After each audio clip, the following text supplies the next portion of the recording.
Və Məmməd Sədə Aytaç bu gün sizinlə biliyin növlərinə aid 10 testin izahına baxacağıq. Müəllim deyir, biologiya dərsində şagirdlərin yer kürəsində mövcud olan canlıların 5 əsas krallığını sadalamasını tələb edir. Şagird bu tapşırığı yerinə yetirərkən hansı bilik kateqoriyasına əsaslanır? Baxın müəllimlər, burada 5 əsas krallıq deyəndə, məsələn, monomeriyadır, protistadır, fungi, planti, animaliya və s. bunları sadalayır da.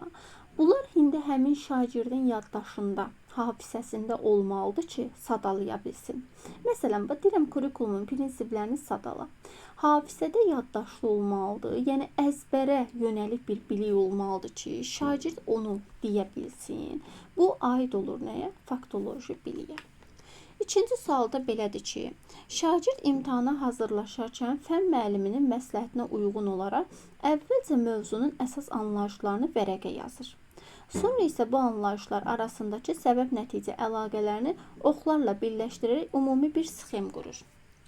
İndi yenə də bu şagird də hansı biliyi formalaşdırmağa yönəlibdir.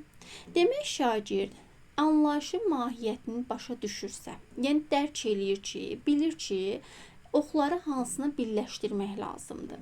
Ümumiyyətcə səbəb-nəticə əlaqələrini müəyyən eləyə bilirsə, demək artıq onu qavrayıb dərk eləyibdir. Qavrayıb dərk eləyirəmsə, mahiyyətini başa düşüb anlayıramsa, bu hansı biliyin növüdür? Konseptual biliyin növüdür.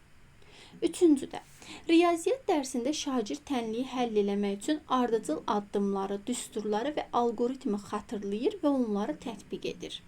Demək, ardıcıllığı bilir, algoritmi bilirsə, bu hansı biliyin növüdür? Prosedual biliyin növüdür. Bir şagird müəllimə yaxınlaşaraq, mən yeni mövzuları oxuyuram, lakin tez unuduram. Mənə elə gəlir ki, vizual yaddaşım daha güclüdür. Odur ki, yadda saxlamağın ən effektiv yolu mənim üçün sxemlərlə işləməkdir, deyir. Şagirdin bu açıqlaması hansı biliyə sahib olduğunu göstərir. Artıq şagird özünün güclü zəif tərəfini bilir. Öyrənmə yolunun metodlarını, öz metodlarını, fərqli metodlarını bilirsə, demək hansı biliyin növüdür? Metakognitiv biliyin növüdür. Tarix dərsində şagirdlərdən bir hadisənin səbəblərini və nəticələrini təhlil etmək tələb olunur. Bu tapşırıq faktlar arasında əlaqə qurmağı və onları ümumiləşdirməyə tələb edir. Hansı biliyin növüdür? Demək, əgər mən ümumiləşdirə bilirəmsə, yenə mən başa düşmüşəm, anlamışam, dərk eləmişəm ki, ümumiləşdirirəm. Ümumiləşdirmək hansı biliyin növüdür? Konseptual biliyin növüdür. Şagird ev tapşırığını yerinə yetirməzdən əvvəlcə riyaziyyatı, sonra dili, ən sonda isə çətin olan fizikanı edəcəyəm. Çətin tapşırığa daha çox vaxt ayırmaq üçün birinci asanları bitirməliyəm, deyir. Şagirdin bu planlaşdırma fəaliyyəti hansı biliyin tərkib hissəsidir? Şagird yenə öz fərqli metodunu bilirsə, şagird özünə rahat olan yolu bilirsə, yenə hansı biliyin növü olur? Metakognitiv biliyin növü olur. Yeni bir mövzu öyrənən zaman şagird ilk olaraq fənə aid xüsusi terminlərin və ixtisas sözlərin mənasını lüğətdən tapır. Bu mövzunu başa düşmək üçün zəmin yaratmağa xidmət etdiyi üçün hansı biliyin nümunəsidir? Demək, burada hər hansı bir fənə, bu ola bilər fizika olsun, riyaziyyat olsun, fərqi yoxdur, fiziki tərbiyə olsun, terminini bilirsə, yəni dəqiq, konkret, ixtisas sözləri mənasını bilirsə, bu artıq faktoloji bilikdir. Müəllim şagirddən verilən məlumatlar əsasında bir sxem quraraq müəyyən bir nəzəriyyənin strukturunu izah etməsini tapşırır.